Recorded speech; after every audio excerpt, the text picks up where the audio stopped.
Bonjour, cette vidéo est consacrée à la partie qui a opposé Lubomir Lubojevic à Ulf Andersson lors du tournoi de Viškantze en 1976.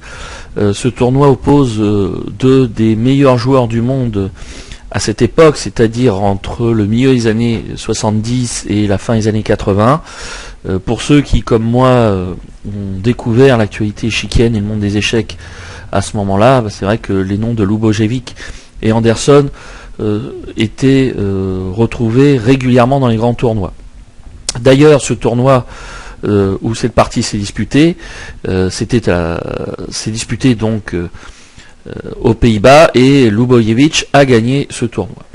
Alors, rapidement, je vous présente ces deux champions qui sont de la génération d'Anatoly Karpov, puisque Lubojevic est né en 1950 et Andersson en 1951, donc c'est-à-dire ils sont à quelques mois d'intervalle d'Anatoly Karpov. Lubojevic qui a été deux fois champion de Yougoslavie, qui a aussi remporté donc des tournois importants comme celui de Viškantze où cette partie s'est disputée, je viens de le dire, mais aussi on peut lui créditer les victoires prestigieuses dans les tournois comme à Linares en 1985, à Bruxelles en 1987, ex-aequo avec Kasparov, ou d'ailleurs toujours à égalité avec Kasparov lors du tournoi de Barcelone en 1989 au cours de la Coupe du Monde d'échecs. Lubojevic, c'est un joueur très spectaculaire, c'est sans doute après Grigoric le meilleur joueur de l'histoire de la Yougoslavie, de la Serbie. C'est un joueur d'attaque, c'est un joueur qui croit aux échecs dynamiques, aux échecs offensifs, mais c'est un joueur qui a eu des résultats assez irréguliers et qui n'a jamais été candidat au titre mondial.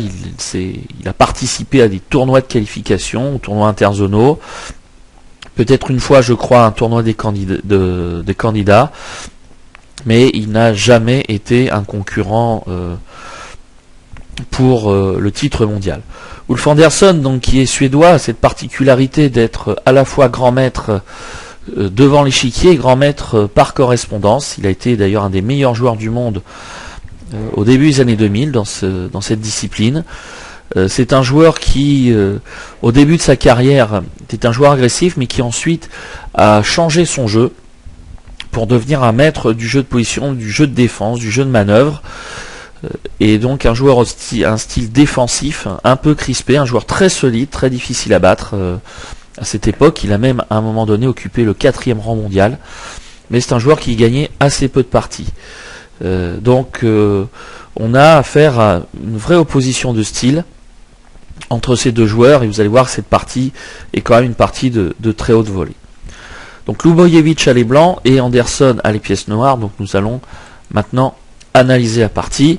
Donc Lubojevic joue E4, Andersson joue C5, donc la défense sicilienne, cavalier F3, E6, D4, C prend D4, cavalier prend D4, cavalier C6, cavalier C3, dame C7. Donc le Suédois joue la variante Taimanov, dont il était un des plus fervents pratiquants.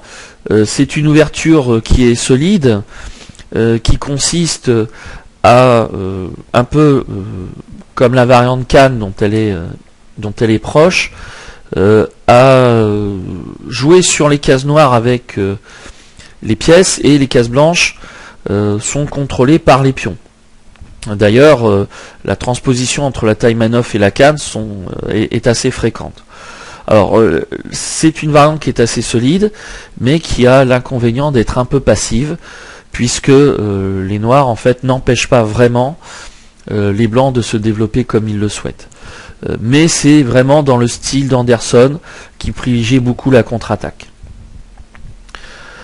Alors ici, Lubojevic va jouer fou E2, mais je vais en profiter pour faire un petit aparté sur l'ouverture. Aujourd'hui, contre la Taimanov, on joue une suite qui est beaucoup plus agressive, c'est fou E3, A6, dame D2, cavalier F6, grand roc. Une ligne qui est assez agressive et dont d'ailleurs les résultats plaident en faveur des blancs. qui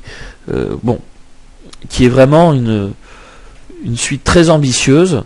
Les noirs ont évidemment la possibilité de se défendre, mais c'est vrai que ça illustre aussi l'inconvénient de ce système, à savoir que les noirs ne posent pas de problème dès l'ouverture à leur adversaire. Enfin, je vais insister sur une autre ligne qui est plus originale et qui est intéressante. Les blancs peuvent jouer cavalier D4 B5 pour attaquer la dame. Voilà, la dame en C7 peut être attaquée par le cavalier B5, le coup A6 n'est pas encore joué. Dame B8, fou E3. Donc là, il y a toute une série de coups, et là les noirs peuvent jouer A6 pour attaquer le cavalier. Là les blancs peuvent replier le cavalier en D4, mais j'allais dire c'est pas forcément très intéressant. Mais ce coup introduit en fait une ligne extrêmement aiguë. Fou B6, on voit que la dame en B8 quand même ne peut pas sortir. A prend B5, cavalier prend B5, fou B4 échec, C3, fou A5. Là on se dit que le coup fou C7 qui menaçait de gagner la dame est paré, sauf que les blancs jouent cavalier C7, échec. Alors si les noirs jouent roi F8, eh bien on prend simplement A8, dame prend A8, et on joue dame D6, et là les blancs en fait se retrouvent avec une qualité de plus, peut-être pas une qualité de plus, mais 2 pièces. Ils ont donné 2 pièces, mais ils ont tour et 2, 4, 6, 7 et un pion, avec quand même un gros problème de développement pour le fou C8. Mais en fait la variante critique c'est dame prend C7. En fait les noirs sacrifient la dame, fou prend, mais ils obtiennent 3 pièces. Les blancs ont un pion, donc il y a la dame contre 3 pièces, et après dame G4 on est dans des positions extrêmement compliquées où les chances des deux côtés sont approximatives. Voilà, il faut savoir s'en sortir dans cette position, et vraiment on est dans une situation très confuse mais assez intéressante. Là les noirs peuvent jouer soit G6 qui affaiblit quand même les cases noires, soit roi F8 qui permet de jouer cavalier F6 et puis éventuellement de jouer pourquoi pas H5, tour H6 dans ces positions là. Donc là ce sont des lignes qui sont intéressantes et que vous pouvez examiner par vous-même. Donc on va revenir à la partie, donc dame C7, fou E2. On va transposer en fait dans une autre variante qui est la variante Chevenag, A6, petit roc, cavalier F6, fou E3, fou E7, F4, D6. Donc là on a transposé dans un schéma qui est assez classique. On peut retrouver aussi par la défense Najdorf. Voilà, les noirs adoptent un schéma de structure assez souple, D6, E6. Ils contrôlent les cases D5 et E5. Et pour le moment, donc, ils se cachent derrière ces pions avant de préparer une attaque éventuelle à l'aile dame. Quant aux blancs, eh bien, ils s'étendent à l'aile roi par F4 pour renforcer également leur contrôle au centre. Dame E1. Donc là, l'idée c'est de jouer dame G3 ici. Petit roc, dame G3. Donc là, on a une construction qui est agressive et qui est tout à fait caractéristique de cette variante. Fou D7. Donc là, Anderson développe son fou. Il joue pas D5 parce que B5 qui est un coup thématique, mais en fait qui peut poser quand même quelques problèmes. Après cavalier prend C6, dame prend C6, E5. Et si on joue F prend, D prend, F prend, cavalier D5, il y a fou H6. Et là, vous constatez que la menace de mat en G7 est quand même très très gênante. Et les noirs, je crois, sont obligés quasiment de sacrifier la qualité. Donc, ils jouent G6 et ils n'ont pas de compensation réelle. Donc, on joue cavalier D5. On joue fou F3, fou B7, cavalier prend, C prend, tour D1. Voilà. Le problème c'est le pion D5. Hein. qui peut effectivement poser quelques soucis. D prend. Si on joue dame prend C2, il y a tour C1, dame prend B2, tour C7, vous voyez qu'on gagne un fou. Donc D prend E5, fou prend, dame C7, on échange, on joue F prend E5. Et ici, quand même, l'avantage est du côté des blancs. D'abord parce qu'ils ont un pion de plus, même s'il est isolé, mais ensuite parce que les lignes s'ouvrent à l'aile roi et c'est pas une situation vraiment très favorable.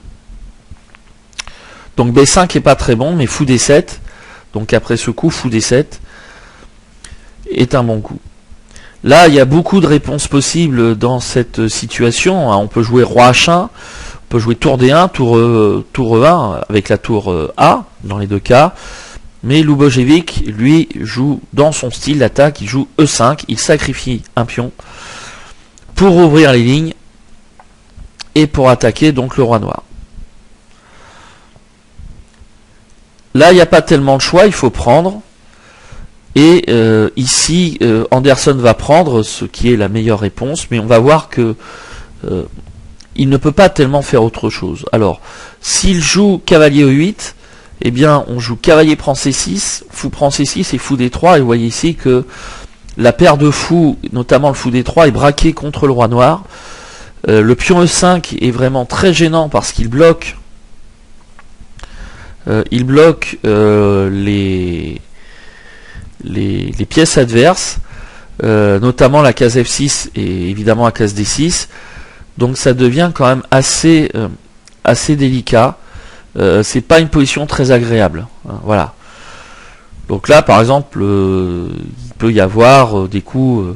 On sent déjà que le fou prend H7, par exemple, c'est un coup qui peut arriver à ce moment-là. Surtout quand vous n'avez pas des pièces noires qui sont vraiment bien disposées pour parer ce type de sacrifice. Voilà, bon. On peut jouer d'autres façons. Si on joue cavalier D5, avec l'idée cavalier prend D5, prend D5, et on joue fou E6, et bien là on va jouer le coup cavalier F5, E prend F5. Voilà, bon, sinon les choses vont assez mal. Cavalier prend D5, dame D8, et là tour à D1, et là il y a une grosse pression sur la colonne D contre les noirs, et par exemple il peut y avoir des motifs qui peuvent arriver en profitant. Par exemple, il y a le coup cavalier B6 qui menace et qui est très très gênant pour les noirs. Donc c'est la raison pour laquelle Anderson prend. Voilà. Et puis on dit souvent que la meilleure façon de réfuter un sacrifice, c'est de l'accepter. Fou F4, fou D6, tour à D1. Donc là, on voit aussi une des idées de Lubojevic, c'est de jouer un peu sur les motifs tactiques sur la colonne D, et notamment, après le retrait du cavalier, de jouer tour prend D6, dame prend D6 et fou prend E5. Donc là, les lignes s'ouvrent en faveur des blancs. Et là, il y avait une réponse possible, c'était tour à D8, qui était pas mal. Voilà, là les blancs peuvent jouer cavalier B3 par exemple, ou ils peuvent jouer roi H1 également, un petit coup qui permet d'éviter le cavalier B3 qui menace justement tour prend D6, ou roi H1 qui évite par exemple le clouage du cavalier D4. Là les noirs peuvent jouer cavalier prend D5, mais là, bon, si on échange, là, il semble quand même que les noirs tiennent une position assez solide en jouant F6. Le cavalier 5 est bien défendu. Les noirs peuvent jouer soit fou C6, soit fou E6 pour chasser la tour. Et éventuellement, ils peuvent préparer la contre-attaque sur l'aile dame. Mais ce qui peut être intéressant également, c'est de sacrifier la qualité. Cavalier D5, dame B6, cavalier F6, roi H8, dame H4, menace mat en H7, fou F5. Fou prend, tour prend F5, G prend F6. Voilà, et là on a vraiment une position qui est très confuse, mais qui doit amener à la ligne, à la nulle, pardon. Fou D3, dame A7 échec. Alors, d'abord, et non pas à la prise, parce qu'après dame A7, il y a D4, et là ensuite il va suivre tour H5, ça va mal se passer. Dame à 7 échecs, on joue pas roi H1, on joue roi F1, tour prend D3, c'est prend D3, dame E3. Voilà, sur roi H1, on faisait la même chose et on jouait dame E3 avec menace de mat. Donc voilà, et en fait, la position se simplifie. Mais Anderson va trouver un coup qui est peut-être plus fort, plus ambitieux, c'est dame B8. Voilà, il replie la dame sur B8. Alors pourquoi? Parce qu'il va laisser la case C7 à son fou. Et dès lors, eh bien, les menaces tactiques sur la colonne D vont être un peu moins fortes. Autre intérêt, on verra, c'est aussi que la dame peut aller en A7, viser D4, que je vais mettre en rouge ici, et donc jouer sur le clouage. Donc c'est un coup qui a plusieurs fonctions, plusieurs éléments intéressants. Tour D3 joué par Lubojevic. Alors là, il n'hésite pas, il propose de sacrifier la qualité, qui est évidemment pas acceptable, parce qu'après cavalier prend, il y a fou prend D6, suivi de fou prend D3 par exemple, hein, ou même d'ailleurs fou prend F8 et fou prend D3, donc ce qui fait que les blancs en fait se retrouvent avec une pièce de plus. Donc là, il utilise la tour sur la troisième rangée. Voilà, bon, sur cavalier B3, eh bien, on joue tranquillement fou C7, voilà. Et ici, il n'y a plus ces menaces. Ensuite, les noirs peuvent jouer par exemple fou C6, qui simplifierait la tâche. Donc tour D3.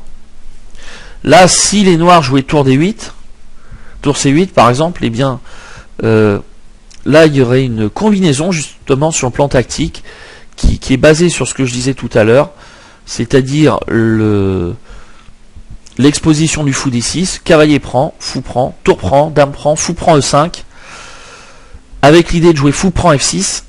Donc on récupère en fait deux pièces pour la tour, dame C5, roi H1, cavalier E8 et cavalier E4. Et là, il y a beaucoup de jeux pour les blancs qui ont quand même l'initiative pour la pièce. Et là, par exemple, il peut y avoir fou D3.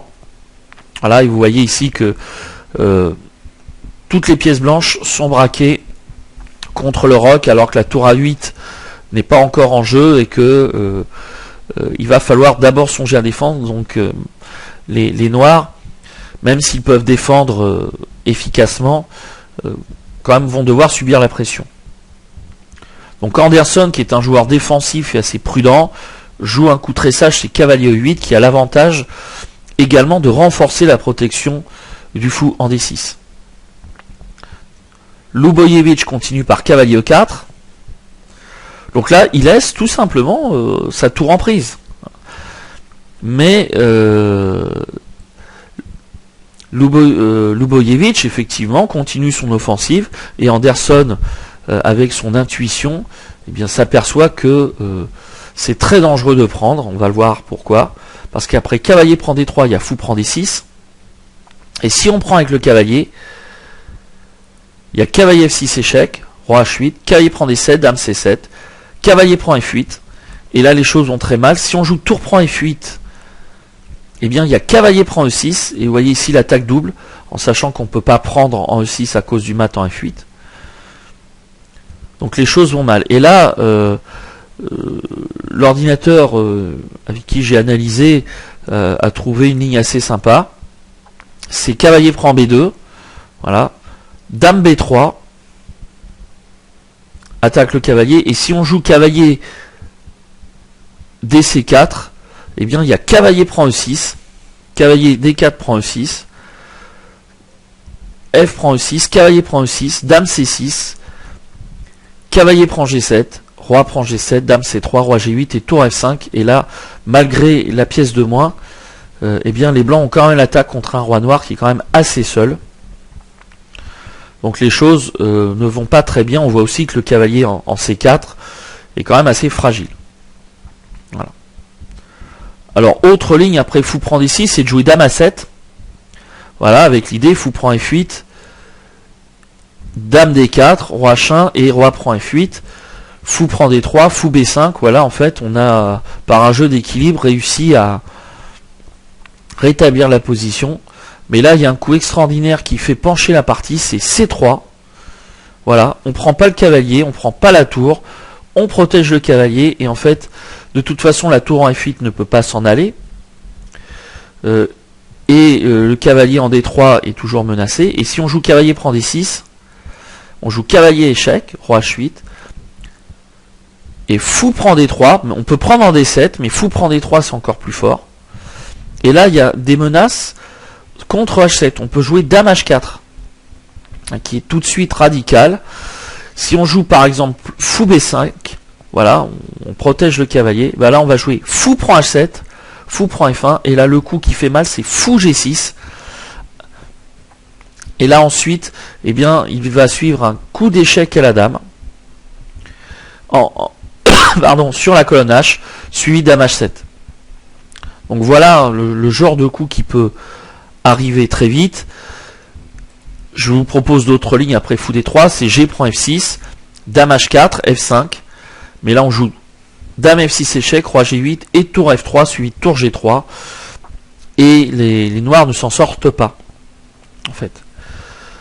Donc voilà quelques lignes qui montrent la force de l'attaque, le coup C3 qui est vraiment extraordinaire et qui est très difficile à trouver, parce que évidemment c'est un coup qui n'est pas du tout rationnel, dans le sens où là vous voyez ici on dit on peut capturer la qualité, on peut reprendre la tour F8, il faut reprendre le fou D3.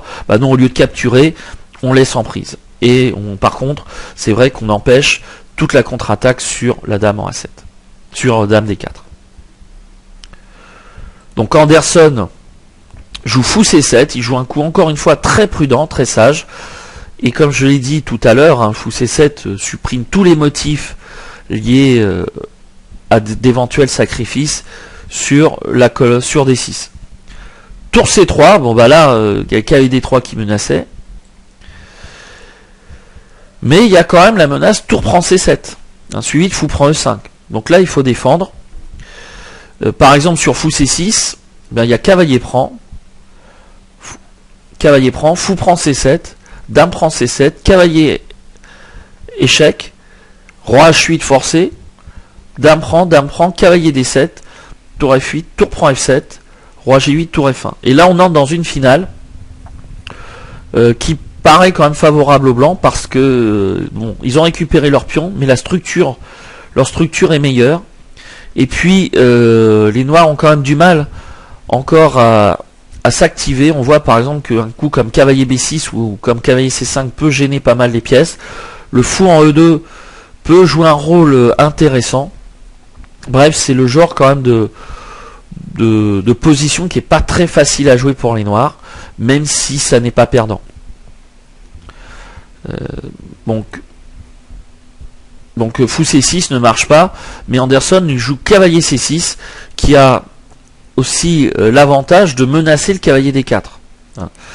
Et si les blancs jouent cavalier prend C6,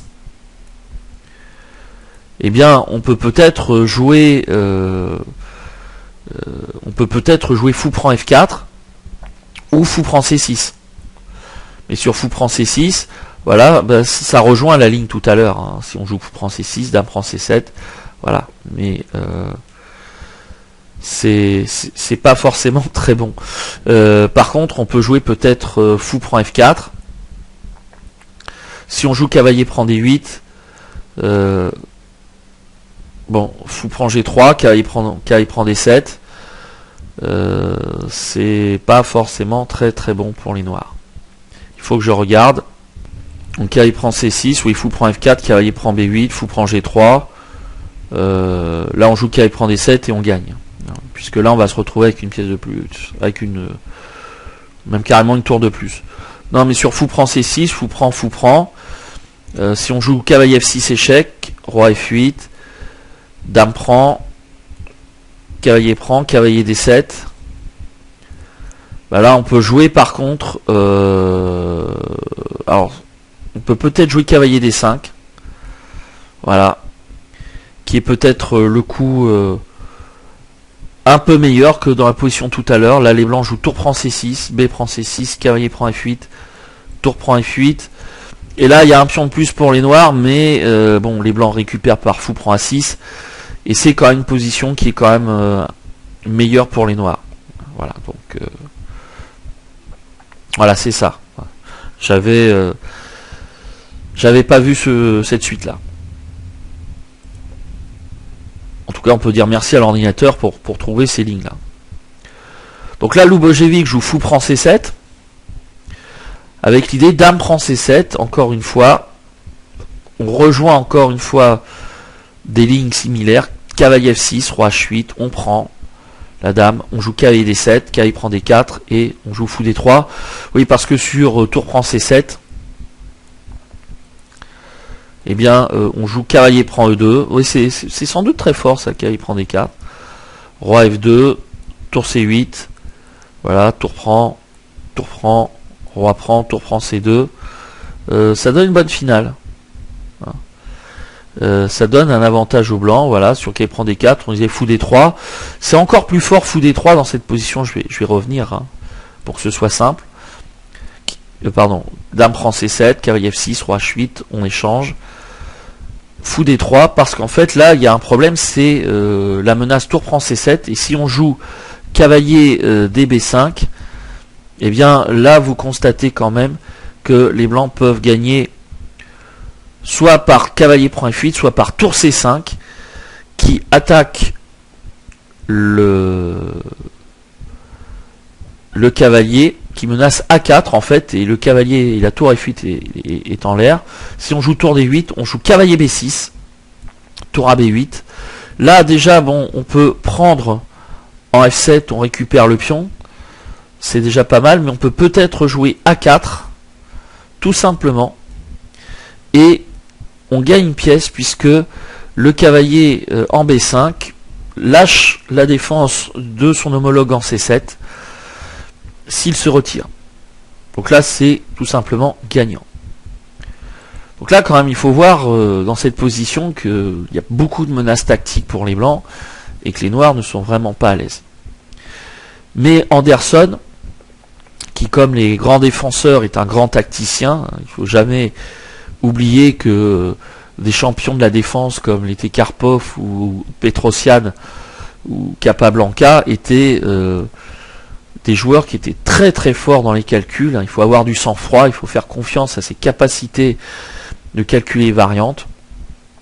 Et ces joueurs-là souvent ne prenaient pas autant de risques parce qu'ils étaient capables de reconnaître les possibilités défensives de l'adversaire. Et bien Anderson lui joue cavalier prend D4 carrément. Donc là il n'a pas peur, mais il a bien vu que la ligne principale c'est fou prend B8, tourne à l'avantage des noirs, cavalier E2, échec, on F2, cavalier prend, fou C6, il y a un plan de plus pour les noirs, et il n'y a pas de souci. Après les noirs vont jouer F6 par exemple, hein, et ils vont régler quand même leurs problèmes. Évidemment Lubojevic avait vu ça, il joue fou D3, voilà, il empêche cavalier E2, il place le fou sur une très bonne diagonale. Et en plus, eh bien, la prise du fou n'est toujours pas possible, hein, puisque il y a cavalier échec et cavalier D7. Là, c'est vraiment la catastrophe. On gagne une qualité, enfin même on gagne pratiquement une tour parce que le cavalier C7 n'est pas défendu. Donc ça va quand même assez mal dans cette position. Anderson a vu, et là il trouve un coup vraiment superbe, c'est dame à 7. Voilà. Il place la dame sur cette diagonale dont on a parlé tout à l'heure. Et il menace d'un échec à la découverte. Et là c'est vraiment la pointe défensive des noirs dans toute cette variante, vous voyez, assez tendue. Où vous avez des pièces qui sont en prise et des pièces qu'on laisse capturer. Et bien Anderson, lui, il a vu ça.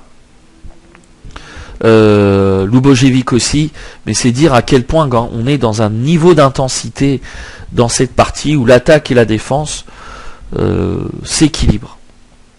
Et là, on est dans une position vraiment où tout peut basculer, mais où les choses peuvent, comme souvent dans les parties ultra tendues, tendre vers une simplification, en tout cas la nulle.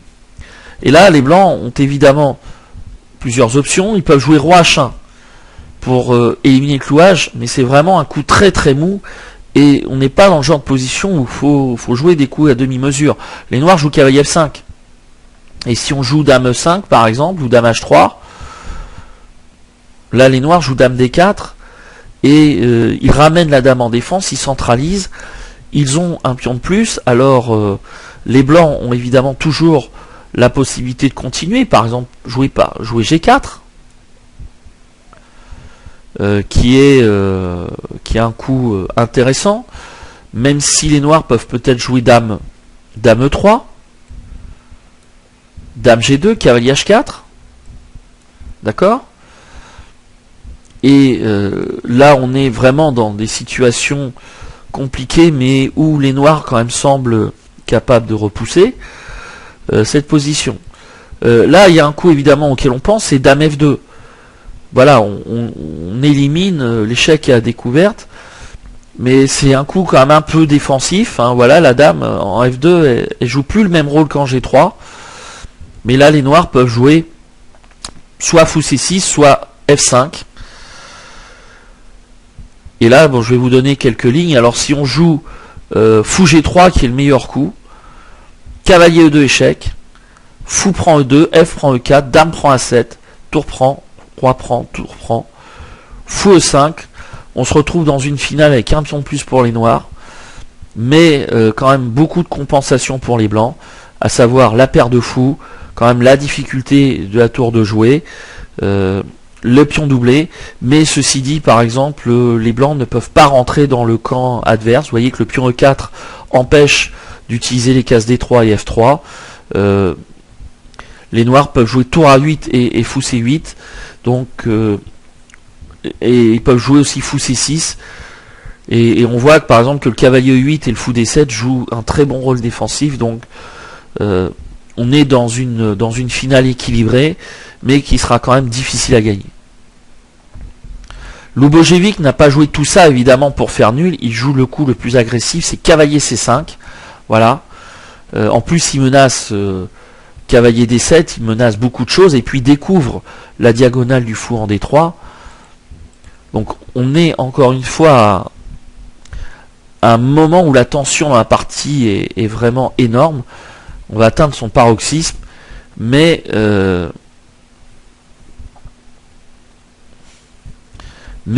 Anderson ne lâche pas, il joue fou B5, il joue pour le gain. Alors pourquoi alors il joue fou B5, c'est un très bon coup. Qu'est-ce qui serait passé après cavalier prend C7, en sachant que sur dame prend C7, eh bien il y a le coup terrible cavalier B5 qui fait mal, parce que là sur dame prend D7 il y a cavalier prend C3 et le cavalier C5 qui est en prise, donc il faut jouer fou prend B5, fou prend B5, tour D1 par exemple, et fou C6. Et là quand même on voit que l'attaque blanche s'essouffle et que les noirs peuvent renverser la vapeur. Ils vont jouer par exemple tour C8 et le cavalier C5 quand même peut être menacé comme ça, donc les choses vont pas très bien. Sauf que après cavalier C7, pardon, il y a fou prend H7, échec, et c'est une suite dont on va reparler tout à l'heure, parce qu'elle mène à la nulle. Roi prend H7, dame prend G7, échec, on sacrifie la dame, dame prend, tour G3, roi H6, tour H3, roi G5, tour G3, et ça fait nul. Et c'est une ligne dont on va reparler tout à l'heure, et qui a été très certainement vue par les deux joueurs, parce que elle va se produire aussi après, et Anderson, s'il avait eu peur de quelque chose, il l'aurait joué. Mais il joue fou B5, il joue pour le gain, et il a raison, parce qu'il a un pion de plus, parce que aussi il a des menaces, et il faut faire très attention. Fou E5, joué par Lubojevic, cavalier C6. Donc encore un coup défensif, de très haut niveau, hein. Là, si par exemple Anderson avait joué fou D3 parce que c'est l'idée également de fou B5, c'est d'échanger le fou de case blanche. Et bien là, on n'aurait pas joué dame prend D3, mais on aurait joué fou D4, fou prend D4, menace cavalier prend E6, menace de échec, fou prend F1, cavalier prend E6, dame B8, cavalier prend G7, dame prend G3, tour prend G3, F6 forcé, parce que sinon c'est le thème du moulinet qui va terminer la partie. Hein. Le moulinet c'est ça, hein, c'est avec la combinaison d'échecs à la découverte avec la tour et le fou qui gagne. Hein, cavalier prend G7, tour prend, roi H8, tour prend, roi G8, tour prend, roi H8, tour F6, tour F6 et fou prend. Voilà donc le mat. Donc on est obligé de jouer F6. Cavalier prend E8. Sur tour prend E8. Alors il y a échec, pardon. Excusez-moi. Roi F7. Cavalier prend F6. Fou B5. Cavalier prend H7. Tour G8 et tour F3 échec. Et là les blancs ont 3 pions pour la qualité.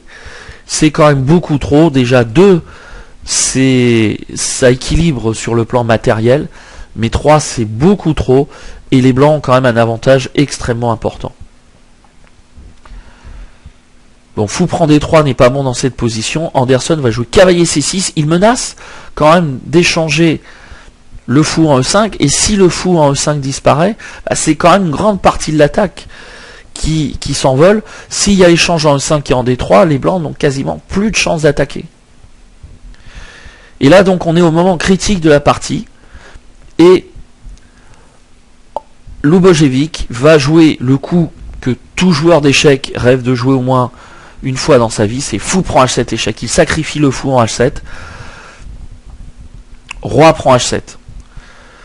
Voilà. Et ici, Lubojevic continue par tour F4, menaçant tour H4. Tour H4 ou tour G4. Et il joue pour le gain. Et là, c'est un moment qui est important parce que c'est peut-être objectivement pas le meilleur coup dans la partie. Mais c'est un coup qui peut déstabiliser l'adversaire. On l'a vu tout à l'heure sur la ligne, sur cette ligne-là, je disais, voilà, il y avait l'échec ici. Eh bien, cette ligne-là peut se reproduire. Et Lubojevic aurait pu le faire.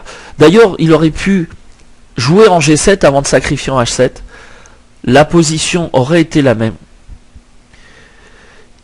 Et Lubojevic n'a pas sacrifié en H7 pour jouer ça. Sinon, il aurait joué autrement. Mais ici, il joue tour F4. Et ce coup, c'est un coup évidemment d'attaque. C'est un coup aussi où il joue pour le gain. Et c'est vrai que c'est pas le meilleur coup objectivement, mais c'est un coup qui joue pour le gain. Et il faut pas oublier cette citation de Tartakover qui disait que celui qui prend des risques peut perdre, mais celui qui ne prend pas de risque perd toujours.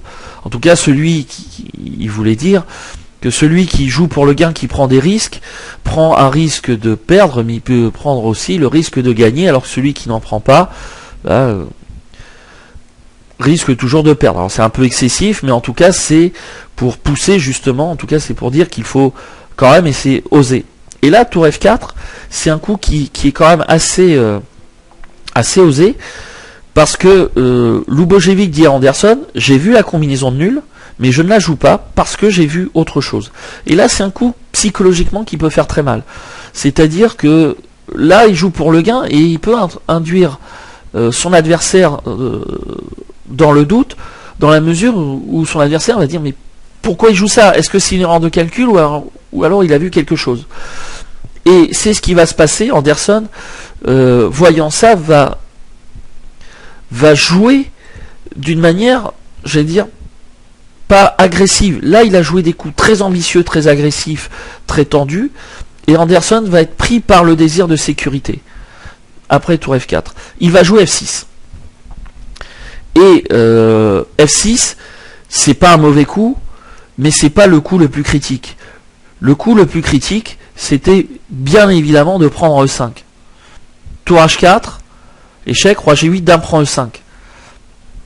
Et là, évidemment, on voit bien qu'il y a des menaces comme tour H3, tour C3, H3, qui est là, et c'est pas évident de défendre.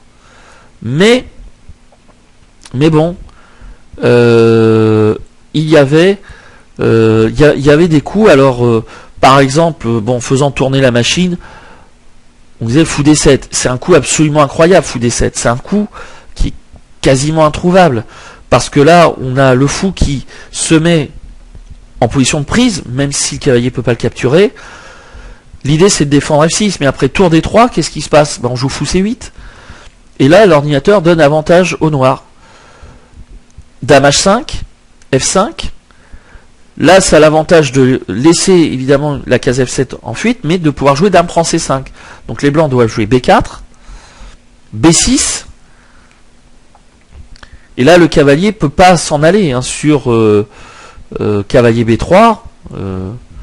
Là, on joue cavalier F6. Et là, il n'y a plus rien. Il n'y a absolument plus rien. Sur dame G6, il y a dame F7. Voilà. Et là, les blancs sont refoulés. Donc on joue dame G6, en sachant qu'évidemment on ne peut pas prendre en C5 parce qu'il y a tour H3. Et la dame en G6 empêche la fuite par F7. Donc il y a mat. Dame E7. Donc là, c'est pour jouer tour F6 sans que le cavalier E8 soit capturé. Dame H7, roi F7, dame H5, G6, dame H7, échec et G7. Là, on est à un moment critique. Et ici, eh bien, si on joue cavalier B3, les noirs jouent dame F6, ils protègent G7 et ils vont avoir le temps de se réorganiser pour défendre toutes les faiblesses. Même s'il va falloir faire attention quand même à tour D7 échec, mais par exemple on peut jouer tour A7. Mais là il y a un coup évidemment informatique qui renverse l'évaluation, c'est cavalier E4. Et là c'est vraiment compliqué. Là c'est vraiment des lignes informatiques absolument invraisemblables. Là je vous le donne pour le côté esthétique. Là ici on prend pas parce qu'il y a tour F4, roi E8, dame prend G6, tour F7. Tour D8, si on peut prendre. Mais il y a tour prend F7. Et là, si la dame s'en va, par exemple, elle prend B4.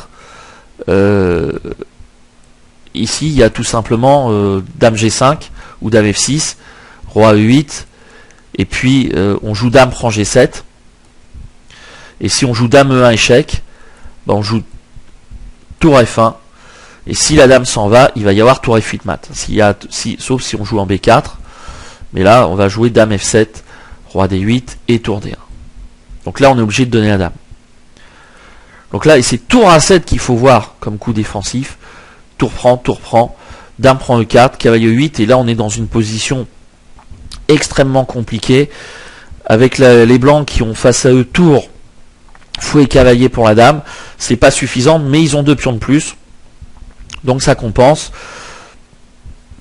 Ce sont eux qui ont le plus de chances de gain en raison des pions supplémentaires. Mais c'est vraiment très compliqué. Sur cavalier E4, le coup a priori qui fait mal, c'est tour G8.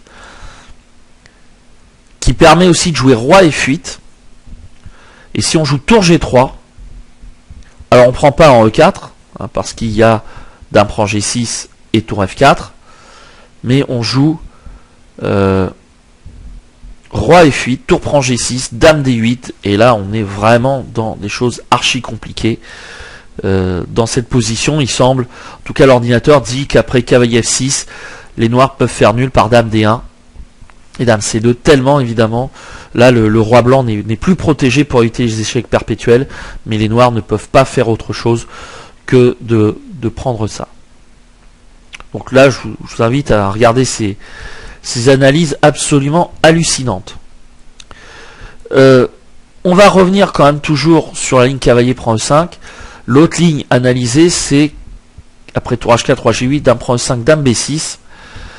Et bien là, il faut voir tour C3, H3.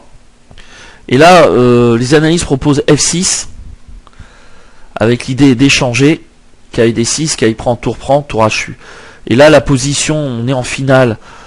C'est plutôt favorable au noir, les deux pièces contre la tour. Mais attention, en finale, la tour est plus à l'aise. Il y a tour et pion contre deux pièces. C'est pas joué. Mais après, il faut voir après C3, H3 si F5 est pas meilleur. A4, mais simplement la ligne donnée par l'ordinateur est délirante. Hein, voilà, c'est A4, cavalier F6, ça prend B5, roi F7. Bon, c'est à voir.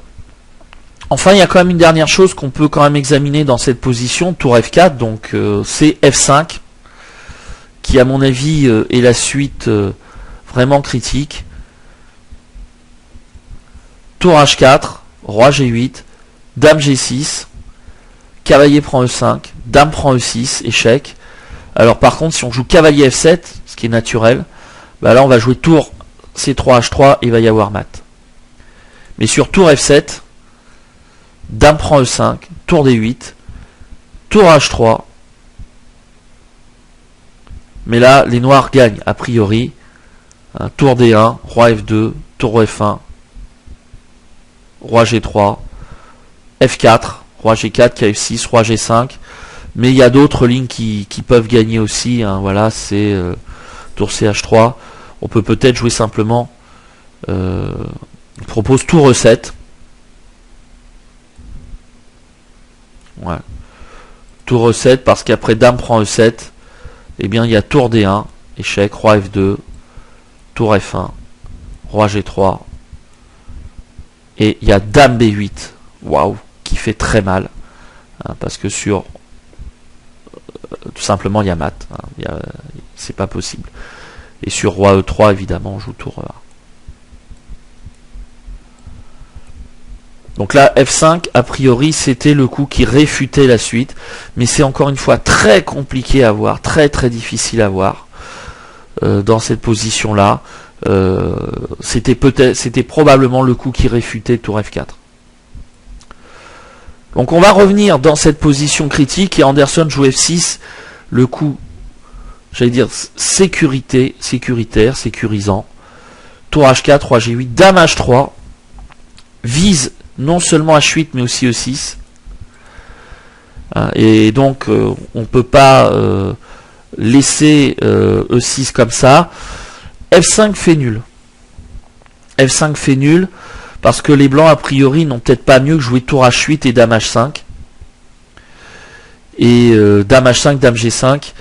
A priori, personne ne peut éviter la répétition des coups. Et si on joue cavalier D8, c'est ce qu'a fait Anderson. Et bien là, Lubojevic joue fou D4. Donc là, Anderson, il continue à jouer pour le gain. Voilà, il se met en défense, mais il a quand même une pièce de plus. Et s'il arrive à repousser l'attaque, il est évidemment gagnant. Fou D4, B6.